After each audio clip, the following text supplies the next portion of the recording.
cyberviolence. Le monde est en train de changer, on est en train de demander, disons, qu'il y ait des conséquences à nos actions en ligne. Parce qu'il y a assez peu de mesures qui rendent les gens responsables, en fait.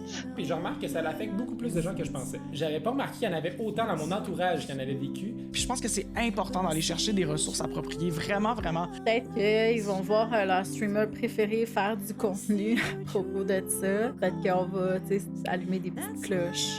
On va aussi peut-être être en mesure de mieux protéger les autres parce qu'on va se sensibiliser, s'éduquer sur le sujet, puis être en mesure aussi d'offrir ces stratégies à nos proches. J'ai trouvé hier, les gens posaient beaucoup de questions, puis semblaient très curieux. C'est déjà huge, tu sais, mettons, de réaliser que, oh shit, je suis allé trop loin. Donc la cyberintimidation fait partie de la cyberviolence.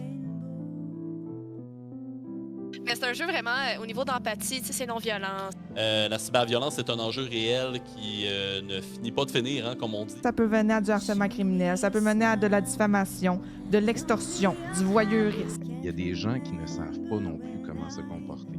Il y a de l'éducation à faire. Ta personnalité, elle est mise au grand jour à tout le monde. C'est pas juste quelques personnes dans ton école qui voient ça ou quelques personnes en général. C'est tout le monde qui a accès à ça avec les réseaux sociaux. Ça m'est tellement arrivé, là.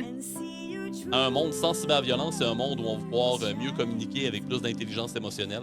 Puis je trouve que cette semaine, ça m'a fait réfléchir en fait à, ça a mis des mots sur des comportements, puis deuxièmement, ça m'a un peu fait prendre connaissance que, hey, mais collectivement, si on est un peu plus sensibilisé, ben on peut faire en sorte que l'espace numérique devienne plus sécuritaire et plus confortable pour les uns et les autres. Si on imagine une histoire puis une suite à ce dessin, ce serait Unmute, puis comme sa chanson, ça serait comme un peu l'histoire de sa vie, de comment qui est sorti Stronger.